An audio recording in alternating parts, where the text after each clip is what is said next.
1 hour to settle the score.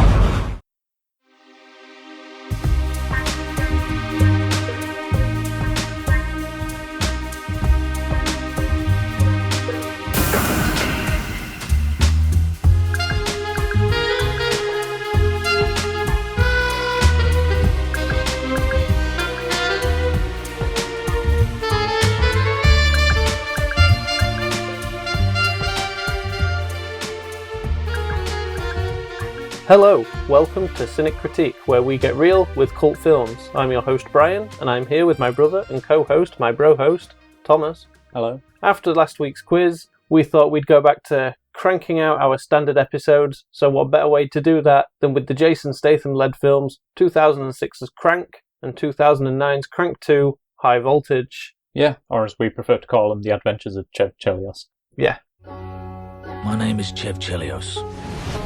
Today is the day that I die. But I'm getting a little ahead of myself. So we'll get started with 2006's Crank. I've been poisoned with some kind of Chinese synthetic. You've got to do something for me, Doc.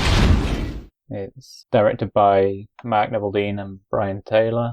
It was on a budget of $12 million and it grossed $42,931,040. It stars Jason Statham as Chev Chelios. It's a great name, isn't it? Yeah. So British. It is.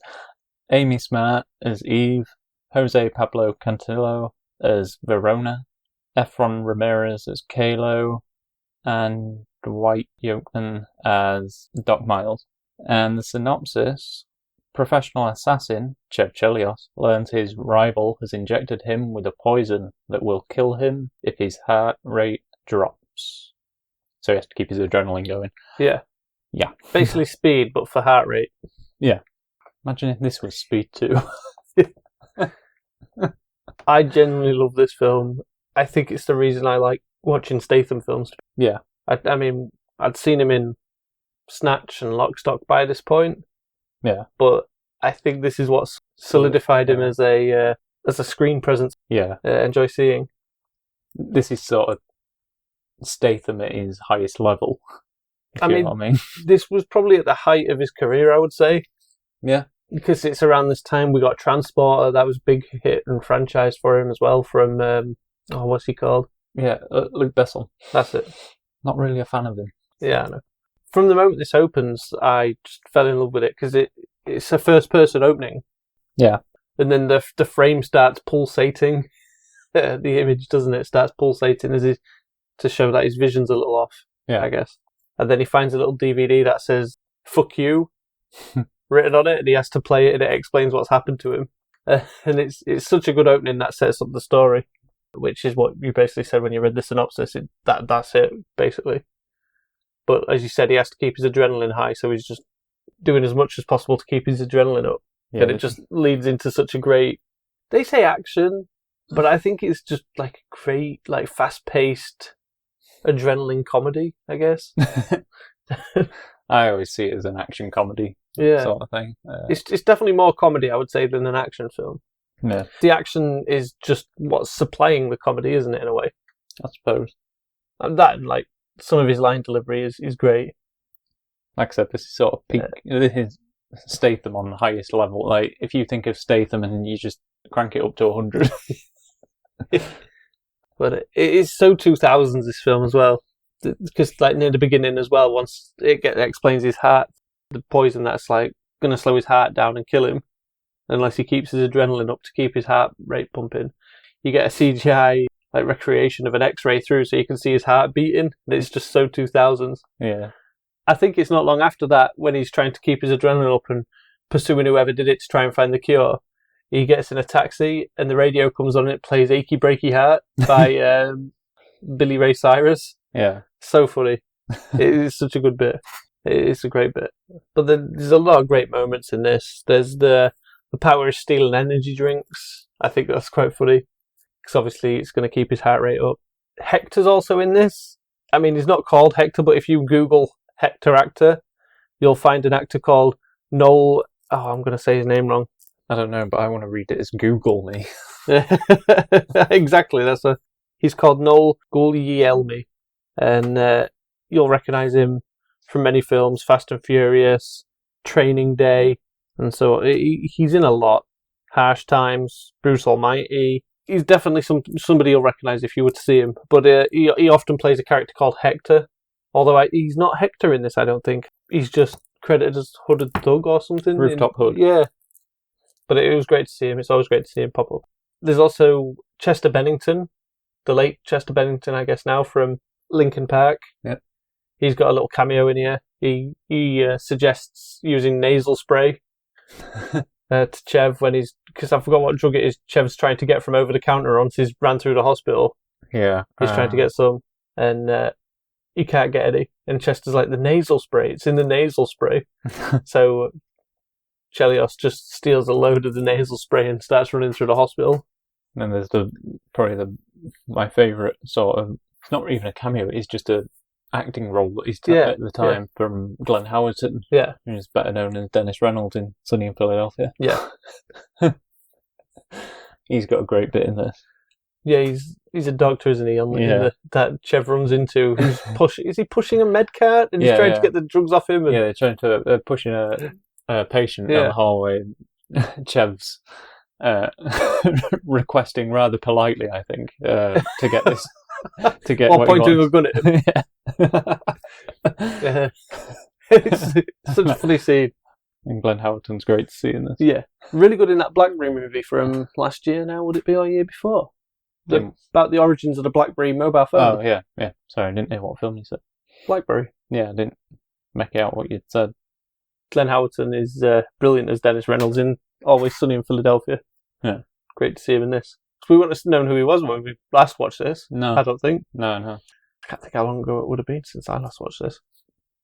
Years ago for me. But there's crazy things that Chev does to keep his adrenaline up. There's a scene where he grills his hand in one of them like sandwich toasters. Yeah. He just whacks his hand in there. I think that's when he goes to get Amy Smart, isn't it? Yeah. And she's like starting to get ready and he's in the kitchen, just whacks his hand in the grill and presses his hand in it. That's a great bit where he's just trying to rush her out of the apartment as well. And there's the guys coming to kill her. Yeah. Then there's the part where the budgie explodes. There's like the shootout near there, isn't there? And a stray bullet catches a budgie, but because the size of the small budgie, the bird just seems to just disintegrate and feathers pop around. That's quite funny. Although that's also the point where I think you get a flashback of him around that moment of Achilles doing, and he's at point blank range with a laser sight. Yeah. It's like, why, if he's so good? Because there's no other laser sights in this film, if I remember correctly. No, just that random one. And then he decides he's not going to do it, and he turns the laser sight off. Like, all he had to do really is put the gun down. It's a really strange bit. He also gets shot in the leg in that scene where he's trying to rush her out the apartment. But then seems to be walking away quite fine, and then later they pull over like near a hardware store. Yeah. And he just walks in there, and she goes to find him, and he's sticking nails in his leg and says that he can't feel his leg. Yeah. It's like, okay. So why are you sticking nails in it? Like, that's not going to help, is it? Not long after that, we see the actor Sam Witwer. I can't remember what he does in it now, but he's there. He's just one of the thugs. He walks out. I was going to say he was Doomsday in Smallville, but he was Davis Bloom in Smallville. That happened to turn into Doomsday like a werewolf. Yeah. Not like a character looked like a werewolf. It still looked like Doom. I meant the transformation was like that of a werewolf. And then he was in the American remake of Being Human. Yeah. But he's mostly known by Star Wars fans, I would say, because he was the main character you play as in the Force Unleashed, is he? Yeah. The Force Unleashed games, and he does a lot of the voice acting on Clone Wars and stuff, if I'm right. Yeah. He's the main voice of Darth Maul for that, I think. Yeah, he's sort of become the voice of Darth Maul now. But then there's a great part towards, I think it is in the climax of the film, and it's such a great scene, I think, where Chev Chelios is like threatening the guy that poisoned him with like just a finger gun, basically, just pointing his gun at him, and he's like, what's going on here? It's such a good scene. Someone's fingers actually get shot off their hand in that scene. You get like a close-up of a hand, and the fingers get shot off, and it looks great. Yeah. Sorry, you said actually gets shot off in that scene. And they don't I was just actually thinking, like, what was going on set for that to happen? And then the film, I guess, ends with a crescendo with Chev falling out of a helicopter. Yeah. Which looks a little janky. No, I think. I think it works for the But film. it adds to the comedy, I guess. And Due to this film not taking itself seriously, I think it gets away with a lot of stuff. yeah. But it is such a great ride. It's about, 90 minutes? Yeah. For 90 minutes, it's an absolute delight watching, I think, for action fans. Yeah. I don't think the action is as good as it should be. But there are budget limitations. I think it's the director's first action film. Yeah. And it's not really the... It's the style of the 2000s, I guess, as well. Yeah, and it's not really the primary thing, is it, really? No, it's more for comedy, isn't it? It is a bit of an action vehicle, but it's not really... You don't expect to see Jason Statham doing martial arts when he's trying to keep his adrenaline going, I guess. Yeah. I think this film's a great delight, and it's not so much the destination, it's the journey. That's fun to watch, right? Yeah. Like I said, this is more of a... Well, both said more of a comedy. So I don't really think the overall story can be spoiled. It's more than bits in the actual moments within it that I think would spoil it if you go on about them too much. But I guess that's any film, really, when you think about it. I would say if you're familiar with 2000s films, like films from the mid-2000s, 05 and stuff, you're really going to enjoy this. If you haven't, then it might seem a bit weird. There's also a chance you've probably already seen it anyway if you are familiar with the 2000s films, because as far as I remember, this was quite a talking point. Yeah, not for my group. But that's how it's gone with a lot of the films that we discuss on here. Yeah, it turns out. I'm always surprised. This is definitely a cult film, as is its sequel, I would say, for sure. Yeah, because Transporter gets talked about a bit. Even Death Race gets talked about a bit. But Crank... A little more niche. Yeah, somehow kind of forgotten by most people. And I think its lack of seriousness with its genre, I think, really allows it to be more of a cult film. Yeah. It's not a straight cut and dry genre film, is it? No. Because there's a little bit of grindhouse in there with this, I would think. Due to budget. Sort of thing, yeah. It just has some of them sort of qualities that you find in the grindhouse films. Yeah. And for me, I think that normally brings a charm. Yeah. And you mentioned about like how great Statham is in comedy in this, which I think is absurd to learn that he was a bit reluctant in accepting the role because he didn't think he was funny. Yeah. And the writer-directors of Taylor and Neveldine apparently told him just say the dialogue straight. Yeah. And trust it to be funny. Yeah. And pretty much a Leslie Nielsen it. Yeah, I guess. And it works. But at the same time, I just assumed that was Statham because for me, I remember him being quite funny in Snatch. Yeah. He's never somebody... And even in the Transporter films, he's kind of funny. Yeah. He's got that dry... I think for him... sort of thing, so... For him, I think it always just came from the script as when he saw this, he thought maybe this is more comedy than it is. Too comedy, yeah.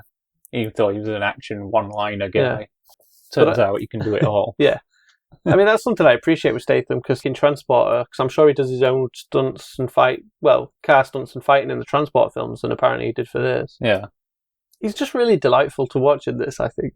Oh, yeah. Yeah, he really brings a charm to this professional assassin that you wouldn't expect him to have. Oh, what is it he told his girlfriend he is? A video game developer. Yeah. Which I just think is ridiculous.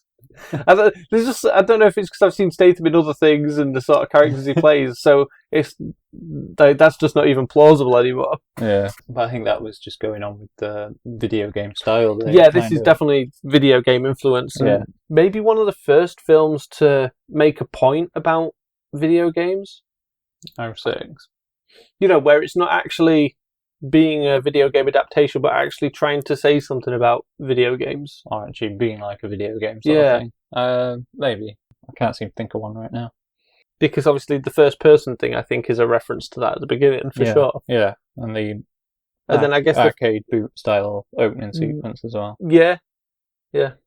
Stuff like that. And apparently, is it this one or this second one? It says in it actually about him dressing like the guy from GTA 3. Well, I don't buy it. But there's definitely like some GTA referencing going on in this. Yeah, but I think that's the reason they used the Google Maps view from above, where they left the copyright in there and stuff. But when you go on about video game stuff, though, I have a feeling that's maybe why they got Paul Haslinger on music.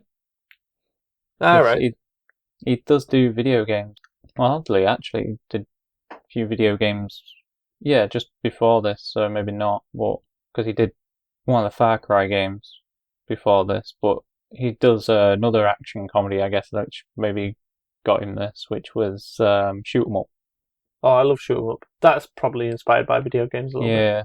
But he does one of my favourite ones, which is, I know, Shoot 'em Up's a year after this, sorry. So no, don't know them.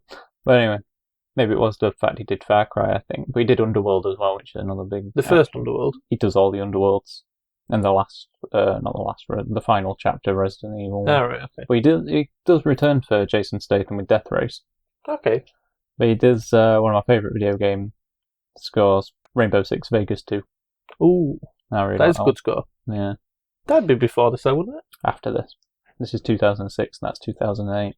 The everything I recognise from him is more 2000. Vegas 2 is 2008? Mm-hmm. Oh, wow. The first one's 2006, same year as this. Right. So I feel old. I ain't got everything written down like an old lady. It's really confusing me. Nothing's in order. Nothing's... No, it's not your fault. I haven't been prepared. I'm winging it today. Yeah. I did that the other week as well. But the Google Earth shots, they actually add locations where they're filming. Yeah. Which I think adds to it because it's obvious. Yeah. Like, you can tell from the geography of the set, and then when you get the top-down view, which I think is definitely reference to the old GTAs. Oh, yeah. You know, GTA 1, 2, well, not 1, GTA, I guess, isn't it? GTA 2 and GTA London. And, I mean, they're still some of the best video games out there, if you ask me. They're fun, they're arcadey now, I guess. Yeah, I know what you mean. Real good time fun. What video games used to be before they tried to emulate real life too much. Yeah. But that's another conversation. Yeah. Video games aren't as straightforward as they used to be. Amy Smart's body double had something I thought was quite nice to say, but I'm not sure. She was the body double for Amy Smart in the sex scene. Yeah. She said in a 2014 interview that my most fun moment on set was Crank. Jason Statham made me feel so comfortable. I can't remember exactly what he said, but I remember telling my husband later something so charming like, "Don't worry about it, I got your love." He didn't make me feel stupid or naked, and I had to be completely topless, and it was the crazy scene outside with all these background actors, but I was like, this is not a bad day. I'm taking my clothes off for Jason Statham. I'll be okay today. I remember getting the call for Crank 2. Amy Smart requested me, and I thought that was really nice, but I was pregnant and couldn't do it. And I was so upset. But you can't be a pregnant body double. It's a liability. Yeah, I thought that seemed quite nice. The sex scene is it in Chinatown? And there's some like onlookers, and apparently the reactions from the non-actors are real. Yeah. Real reactions, which I thought was a little funny. And one of your favourite guys was supposed to star as Chev Chelios. Yeah. Do you see that? Yeah. My dude Nick Cage. Yep. I can see it. It's still a good film. It's a great film. So different. Yeah, it's different. I don't think it's as good in my head, having Nick Cage there. No? No.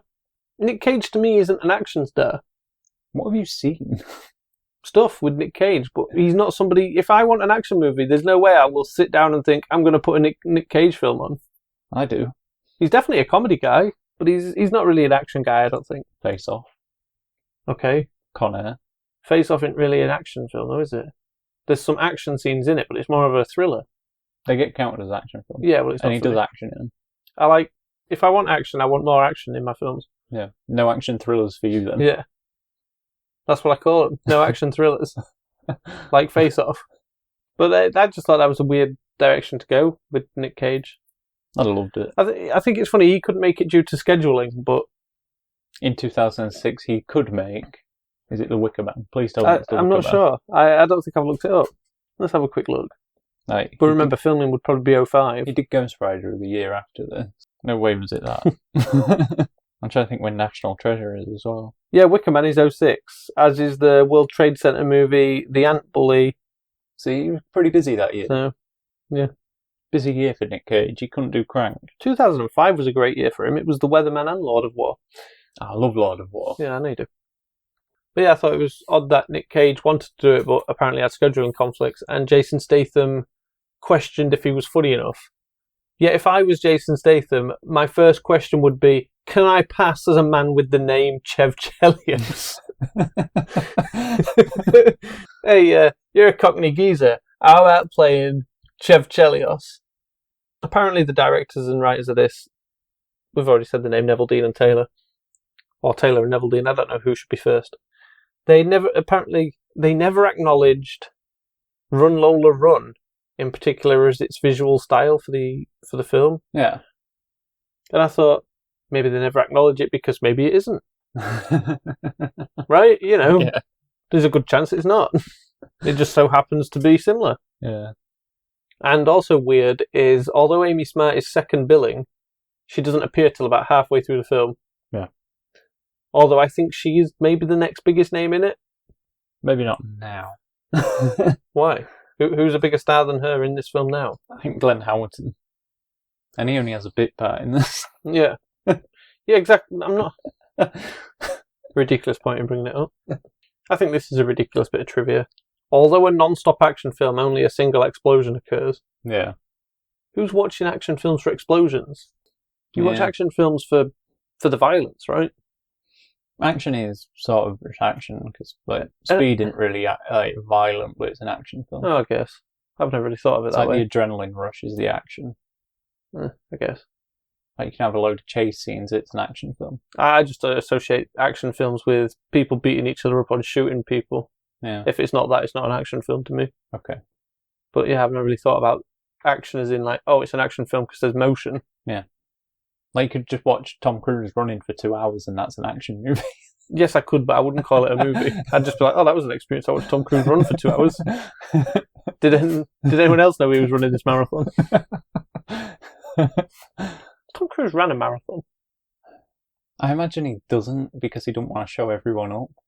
Oh, there's also a hooded terrorist in this, played by Guillermo Deluche, if I'm saying it right. Right. He's the weapons master for the film. Okay. I thought that was a cool little touch. Putting the weapons master in the film. No, I don't know what else he's being weapons master on. And we've established like video games being an influence for this. Yeah. Apparently a lot of them are 80s arcade games, like the opening credits. Yeah. Robotron 2084 is briefly displayed. That's a 1982 arcade game. Verona's sidekick is seen playing Berserk from 1980 in the car. And the humanoid graphic of Berserk is also displayed on the male toilet door Chev enters, which I didn't spot. And if you're interested, the phone Chev uses is a Nokia 8800 Sirocco edition, if that means anything. Nope. Okay. The gun Chev uses in the bar scene is a Springfield XD. No, but there's more interesting than his phone. Yeah. There's an added detail to that trivia, though, that I don't particularly understand, should I say. It says the loaded chamber indicator on the top of the gun indicates that there was no round in the chamber. Yep. So the gun wasn't loaded. Nope. And the cocked position indicator indicates that the striker was down and the gun could not be fired even if it was loaded. Yep. So my understanding then is that Chev points an unloaded gun that can't fire at somebody to threaten them. Yeah. Seems a bit stupid. Bad weapons master. Classic Chev Chelios. Maybe you need a laser sight on. One of my favourite parts, I'm not sure if this is a true thing or not to what they're saying it references, but there's a scene where Chev steals a motorbike from a police officer. Yeah. And the officer grabs the back of the bike and kind of skates behind the bike for a few seconds before falling off. Yeah. Whoever it is that wrote this trivia, I think it's a reference to the 75 sci-fi film Rollerball, where skaters skate on the back of the motorbikes. Yeah. I'm not so sure. I think it's just a funny bit where to add to the chase scene. I mean, it could be a reference, but yeah, I feel that's maybe more coincidental. Yeah, that's what I thought. What, coincidental, or that's definitely Rollerball? Or were you thinking, no, that's Future Sport? Yeah, that's Future Sport that we covered last year, along with Rollerball and the Rollerball the Rollerball remake. But I think Crank is definitely worth a watch. If you love Jason Statham, or if you just love funny action films, this is the movie for you. Or if you've thought, I like Transporter, I wish it was funnier, watch this. Or if you like the film Speed and think, what if it's not a bus that has to keep moving but someone's heart? watch this. Yeah. Or if you just love the name Chev Chelios. Yeah.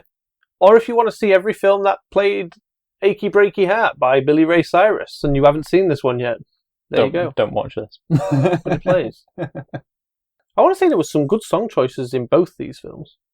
I can't think what else off the top of my head. But I remember enjoying the soundtrack. And you enjoyed the score. I'm also on the second one. What, score? Yeah. I don't remember the score to the first one, strangely. I can't really. You said I commented about the score being good on the second one, Yeah, but I yeah. can't remember it now at this point. But it is nearly 2 weeks ago since we actually watched these. Yeah. For some insider knowledge, I guess, for those listening. So you think I would have had notes by now, but I don't seem to make notes anymore. You did have about 4 hours of stuff to tip through for the quiz, though, to put out. And we've been doing a lot of research, I guess, for our next section of films people will find out at the end. Yeah. Because we're doing a lot, I think. I don't think we're doing enough.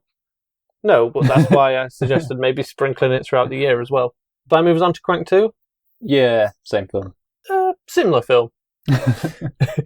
My name is Chev Chelios, and today I didn't die. So, 2009's Crank 2, High Voltage.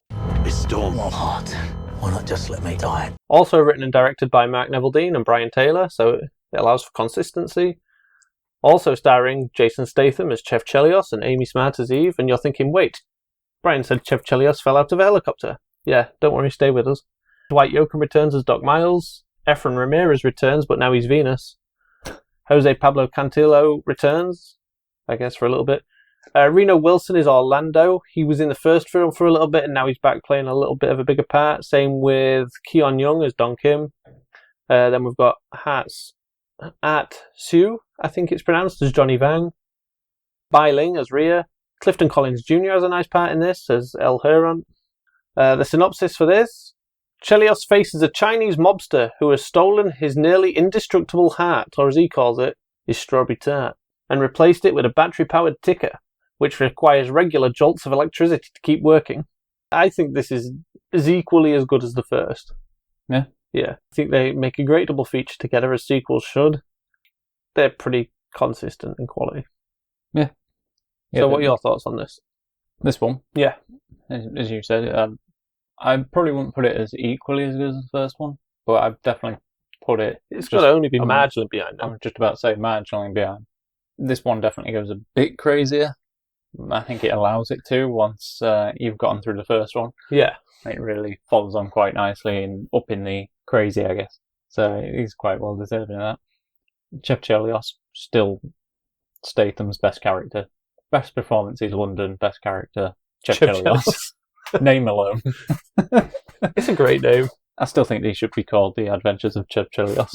Maybe if they'd done a third, that's what this little subtitle would have been. I thought you were going to say it does like Chronicles of Riddick and it just changes the name of it and it's just The Adventures of Chev Chelios. And then the third one's back to like Crank 3. Crank 3. Yeah. But no, I think this is equally as good. We've got another cool 8-bit opening again, but this time it recaps the events of the first film with the helicopter fall. Yeah. And it literally picks up from the last one. Because the last one ends with him falling out the helicopter, teasing he's alive, I guess, because you see him blink. Yep. Well, this literally picks that up because they pick him up. And then you learn it's 3 months later, later on in the film. So he's been out, I guess, for 3 months. Yep. As I said, he wants to know who's got his strawberry tart. That's what he says when he gets in a taxi at the beginning of this one. Yep. There's also a great scene early in this where he's trying to find the drug guys because he knows he needs to keep his electric heart going. So he enters a house, and then you get the classic defenestration cliche of people just flying out of windows. And then you don't really see any of the action. He just goes in and people start exiting windows, not of their own accord. That's where I've wrote these films have great soundtracks. So Christ knows what music was playing, but... Oh, that's what music was playing. They were playing The Stroke by Billy Squier. Nice. People that aren't familiar with his music will probably recognise that tune from Eminem's Berserk from, I think, 2011. He samples it in there. If there's one thing Eminem's good at, it's sampling great songs. There's also a scene, must be quite early on looking at my notes, but it made me laugh because I wrote it down and wrote some ha-ha-has after it. Some ones, I'm guessing they're supposed to be cosmetically increased breasts, get shot and shrink. Yeah, that's where it goes from inside a strip club to outside somewhere, and then you get the porn actors strike, which I couldn't find if it was a real thing they were putting in or not. I couldn't find anything of it being real. Yeah. So I'm guessing that was just done to randomly include a lot of real porn actors.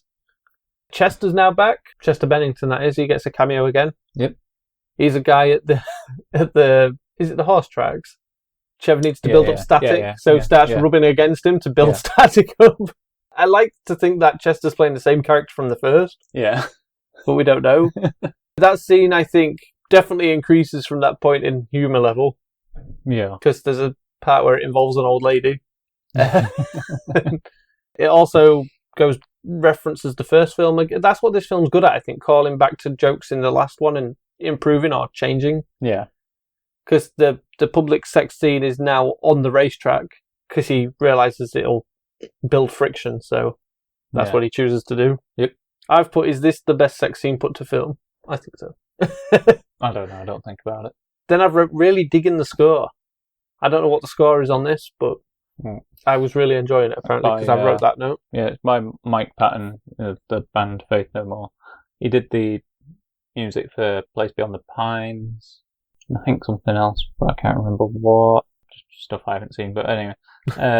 Yeah. Place Beyond the Pines is really good, though. I think I have to watch it again. But I thought it was funny because he's the voice of the darkness in the Darkness games. Yeah. And he's the voice of Nathan Spencer, the Bionic Commando, in the 2009 remake of that. That was a good game. I thought so. I've never completed it, though. Yeah, just worth mentioning that, because it was a good score on this. Yeah, it was. I've wrote Dennis is back. That means Glenn Howerton. Yeah. It cuts to a scene with him and he's playing the same guy. Yeah. And he's discussing the trauma it's left him from what happened to him in the first film, but with a therapist. Yeah. Such a great little scene. And his therapist is played by Lauren Holly. Yeah. Who's from Dumb and Dumber, and she was in Adventures of Ford Fairlane. Yeah. That's a really great little scene. I guess it's not needed, but it's great that it's there. Yeah. Just to catch up with it, I guess. Also, any kaiju fans will love this, because there's a nice little scene where Chelios goes all kaiju to fight a guy. Yeah, that's a strange part of the film, I think. Yeah. And then I wrote, there's 2 Frankensteins in this. That's because we have David Carradine as Poondong. Yeah, that's his character name, Poondong. Does he play the guy that's supposed to have his real heart? Or he believes has his real heart, I can't remember. But he plays a little part in this, and I say Frankenstein because he was the character Frankenstein in Death Race 2000, and Jason Statham was Frankenstein in the remake of Death Race 2000 that was just called Death Race. Yeah. Well, it was more of a re-envisioning of the thing, really, than a remake, because it's quite different. I think that was the year before this. What, Death Race? Yeah. Might be. I believe it was. Yeah. Other weird people having guest spots in this, or cameos, is Jerry Halliwell, who's apparently now Jerry Horner. I don't really know. She plays Karen Chelios, his mum, in a flashback scene where we have a young Chev Chelios played by William Brandt. I don't know what he's from or who he is really. But they're on a talk show, and the talk show host is played by a guy called Jamie Harris. I don't know who that is. But the talk show is clearly like riffing on the Jeremy Kyle. Is it Jeremy Kyle show? Yeah. It doesn't exist anymore, I don't think, the Jeremy Kyle show. But then we've got Maynard James Keenan appear in this as a dog walker. He's from Resident Evil Afterlife, Escape from LA, also known for being in the rock band Tool, but he's also in a rock band called A Perfect Circle. And in that scene where he's the dog walker, Danny Lohner plays dog walker number 2, who's from Nine Inch Nails, but he's also in the band A Perfect Circle with Maynard James Keenan. And actor Michael Weston has a role as paramedic number 1, but he's from another film by these guys called Pathology. Yeah. Which is really worth checking out. Yeah, I'm hoping we cover it eventually. Yeah, they wrote it. Yeah, they don't direct, they write. Yeah, just making sure. And they did Gamer. Yeah. As well. Yeah, they directed that, I believe. Because Pathology has... Oh, what's he called? Milo Ventimiglia. Yes, I was going to say Peter Petrelli. Pathology stars him, but then he plays a small part in Gamer. Yeah. So there's like a good little overlap with the cast, I think. I have a lot of fun with this one, and I think it's just as good as the first. And it does tease a 3rd film at the end, which is quite sad because it looks like it's never appearing. No. Because these writer-director duo don't seem to work together anymore. No, I don't know what. I don't know if Neville that's Dean through does. wanting to move on to different things, or they've had a creative argument or something. Or Yeah. So I don't know what Neville Dean does now. Because Brian Taylor did the latest Hellboy. yes, which is worth checking out. I think we did a mini-sode on it, didn't we? Yes, we did. This is the second time I've had to remind you that we actually did a mini-sode on that one. Yeah. I think that was the film I had to remind you of. Could have been something else, actually. Oh, it was Deadpool Wolverine, I had to remind you that we covered it on a mini-sode. Could have been. Yeah, it was. Who knows? I do. Do you have any thoughts to share about this? Or any favourite moments? Or shall we just dig into the trivia? So I was looking at what Neville Dean's done. I mean, did the Vatican tapes. I think I've seen that. And Panama, which I think is... Yeah, Mel Gibson. What, Panama? Yeah, Mel Gibson. Can't say I've heard of that. No, that's what I thought. Neville Dean. Love some Melly Gibbs films. Yeah. Yeah. I haven't watched any in a long time. Anyway. We should watch Tequila Sunrise again. Sorry, what did you ask me anyway? I asked you any favourite moments from this film. From this one? Yeah. I think most of my favourite moments are in the first one. That's not what I asked. I asked from this film. From this film? Yeah. You can't have most of your favourite moments from the first film in this film. I was just getting in Crank in general. No, I can't really think of anything that I really like in this one, like as a favourite scene. I'm trying to think, and it's all just, I keep going back to the first one. Okay. I don't have a favourite moment in this one. Well, I think mine's the part where Glenn Howerton's in therapy. I felt like if I'd say that, I'd just be a bit biased, though. But it is great to see him. He's just great at comedy. Shall we get into the trivia? Is there any? Yeah. Oh. Yeah, I gave you about 2 pages worth. There's a part of trivia in this that I really don't agree with. And what's that? It says the outfit that Jason Statham wears for most of the movie resembles the outfit of Claude from GTA 3. Oh, yeah. Crank movies have many of the references to popular video games. Okay? I do not agree that Jason Statham's outfit is that of the main character from GTA 3. No. If I'm right, he was wearing jeans, as the main guy in GTA 3 wears, like, khakis. Yeah. The jackets don't resemble each other. No. If you want to bring appearance into it, then Statham has no hair. Yeah. Also, I don't know when you learn that the guy in GTA 3 is called Claude. Maybe in Vice City Stories? I don't know. Or a later game? Because originally he had no name. They call him Fido and things like that throughout the game of GTA 3. I'm telling you now, I've played that game a lot. That's something I don't agree with. I think it's wrong. Oh, if you wanted to know, sorry, Claude is unnamed in GTA 3, and his name is not officially revealed until his appearance in San Andreas. Right. Not exactly worth saying, but Jason Statham is 5 years older than Jerry Halliwell, who plays his mother in this. It's irrelevant in saying because they don't share a scene. You know, she's not playing his mum in the present. Apparently, adult film star Ron Jeremy was not originally supposed to be in the porn actors' strike in the film. He had assumed that the directors merely forgot to call him and showed up on set. As a result, all of his dialogue is improvised. I find that a funny thing. I don't really know who he is. One of Corey Haim's final acting roles before his death on March 10th, 2010, and also David Carradine's final acting roles before his death on June 3rd, 2009. And I guess I've mentioned the porn actors strike in this film already. In the scene where Chelios runs through into the mob of porn stars, the extras in the movie are real porn stars. One of the stars most recognisable is Jenna Hayes, but Peter North, Lexington Steele, and Ron Jeremy make an appearance as well. I have no idea who any of them are. You sure? Yeah, 100%. Okay. In Cantonese, Kylo is a slang term for a gay man. Kylo's character is made quite homosexual, I guess, stereotypically in this film. He appeared... Oh, that actor, by the way, he's in Napoleon Dynamite. Yeah. And I can't think what else recently. Oh, Constantine. He was in the Constantine TV series. Right. He was... Julio. Yes. And I didn't realise this film didn't have the 2 in it when it was released at cinemas. No. That was added to the DVD and Blu-ray releases. I remember seeing this in the cinema. I know. I had some fun with it. Yeah. Oh, I mentioned like actors that appear in this, but I didn't write this one down because I never spotted him. Stephen Graham is apparently a friend of Jason Statham. He has a little cameo in this. They were in Snatch together. He can be seen as a customer in the striptease bar where Chev finds Eve dancing. He seems to be wearing the same coat as he did in Snatch. Interesting. There's also the concerned man, he's referred to, who is seen very briefly asking Chelios if he's okay in playing, asking if Chelios is okay. He's played by UFC mixed martial artist. I mean, if you're in the UFC, chances are you're a mixed martial artist anyway. Keith Jardine. Jardine is wearing a shirt that says Mean One. They think this is an appropriate shirt as it reflects his in-ring nickname as the Dean of Mean. Yeah. But my thought would have been, is it a reference to Mean Machine, which was also Jason Statham? Yeah. It's the British remake of Longest Yard. Yeah. Worth watching. Statham's great in that, actually. He's like the revved up, anger-issued goalie. Yeah. There's a scene in this as well where Chev Chelios attempts to shoot a man cowering on the floor, and when he pulls the trigger and finds the gun empty, utters the line, "You lucky bastard." Apparently the scenario also happens in Snatch, but the guy on the floor is Vinnie Jones. I don't remember that. Although I'm not as familiar with Snatch as I should be. I do like Snatch. I haven't seen it in years. Yeah. When Chev breaks the battery pack to his artificial heart in the beginning of the film, the circuit board shown is from a USB hub. Great stuff.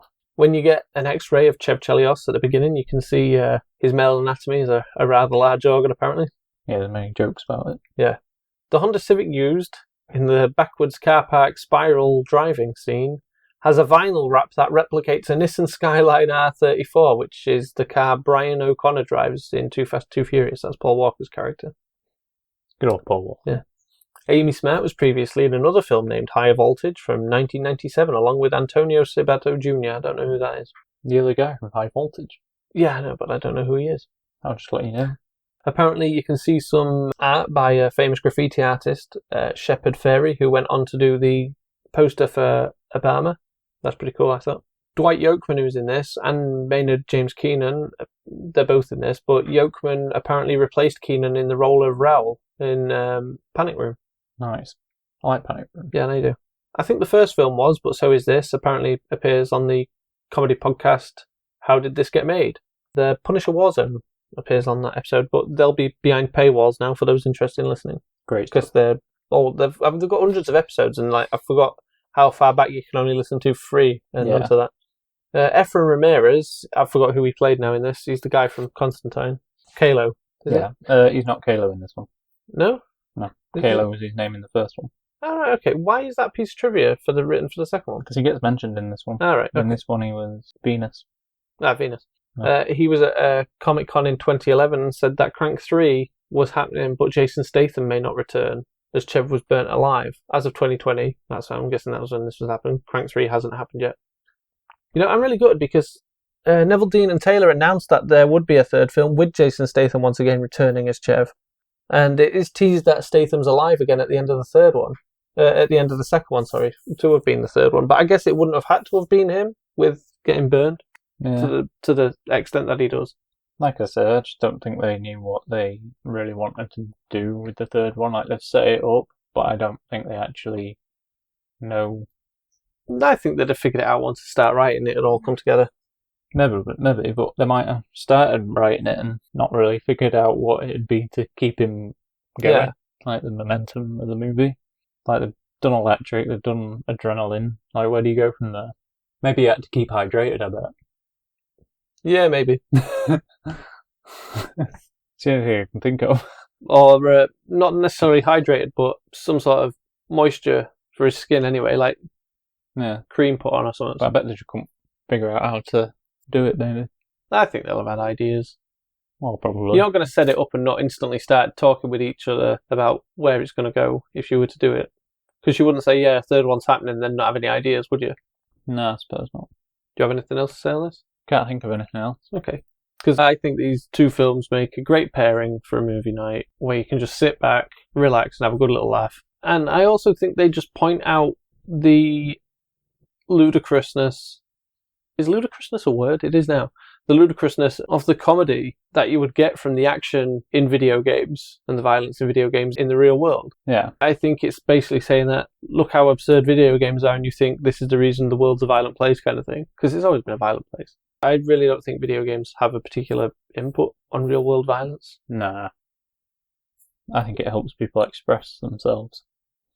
I don't know about express themselves. I mean, like, they can do it in the game. Why do they have to go out? You mean like a release? Yeah. Yeah. I feel I like what they're trying to say about video games with this, in that don't take them seriously. It's just fiction at the end of the day, like this film is, and look how absurd it is. Because I'm pretty sure he only survives the helicopter crash because of the ludicrous of video game physics with fall damage and stuff. Maybe. Why? What else would you say? Like, just want to do a sequel. Okay. Make money. Maybe they just wanted to make a film, have fun with it. Yeah. Okay. Maybe definitely, but like, maybe they weren't trying to say anything at all. I don't think many artists do go out there trying to say anything, but I think for the amount of video game references and video game logic within these films, then they're subconsciously saying something about video games and the violence within them. Similar to Hardcore Henry, I think that was a similar approach. Yeah. Closing thoughts then, before we wrap up? I haven't really got any. Okay. Well, Thomas doesn't seem to want to recommend these films to you, but I'm going to recommend them. Definitely check them out. If you've not seen them and you do enjoy watching Statham, 100% check these out. If you like Hardcore Henry, check these films out. If you like Speed, probably check these films out. If you like Speed 2, definitely check these films out. And if you like the substance Speed, check these films out. That's not me condoning drugs. Drugs are bad. Unless you're in Chev Chelios' situation, then you might need them to survive. Yeah, but he clearly has a more than human strawberry tart heart. So. Chev Chelios, more than human. He definitely is. More than a man. He ain't got time for mortals like us. It wouldn't have surprised you, actually, if in the third one they just go like, oh yeah, Chev's an alien. How weird do you want to get with it? As weird as I wish. I wish they'd still be making these, to be fair. Nearly 20 years later. Yeah. Oh, Crank 10's out next week. Yeah. If they do another one, it comes out as just Crank 10, I'd probably be happy with it. But it'd be a whole new guy. Maybe. I don't think Statham can be kicking about and stuff like he used to, and I think it's obvious from his later films, to be honest. Yeah. Like, he's still got the charisma there and everything, and like, he's still fun to watch, but his action's not what it used to be when he gets to the fights, I don't think. But he's pushing about 60, isn't he? In fact, I don't think he's as old as 60, but he's like about 55-ish, isn't he? I don't know. I don't want to guess his age. He might come after us. No, he wouldn't. He wouldn't dare. Chev Chelios style. He's 57, so yeah, I was right. He's nearly 60. Yeah. It's a shame how old all the big action stars are getting. We really need a new wave of proper action stars. I'm hoping it's going to happen from the new Karate Kid film. Jackie Chan's like 70. I'm on about the kid. Did you think Jackie Chan was the new Karate Kid? Ralph Macchio's like... Ralph Macchio's about 60. Don't know how old he's... Yeah, he was one of the older stars, like I want to say, in the kids in the first Karate Kid. He's like 20 old in Karate Kid. Yeah, Ralph Macchio's 63. Yeah. Don't look it though, does he? No.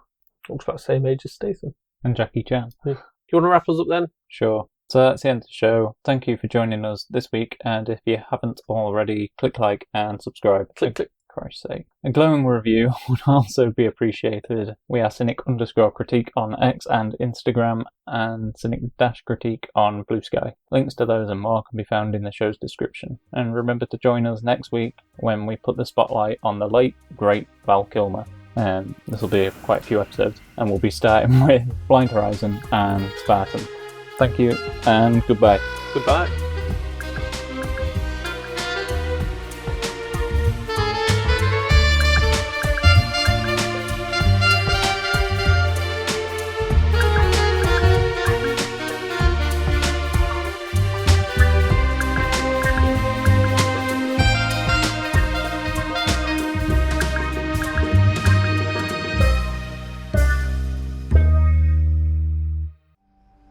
What would you do if everything was different? Everything is different.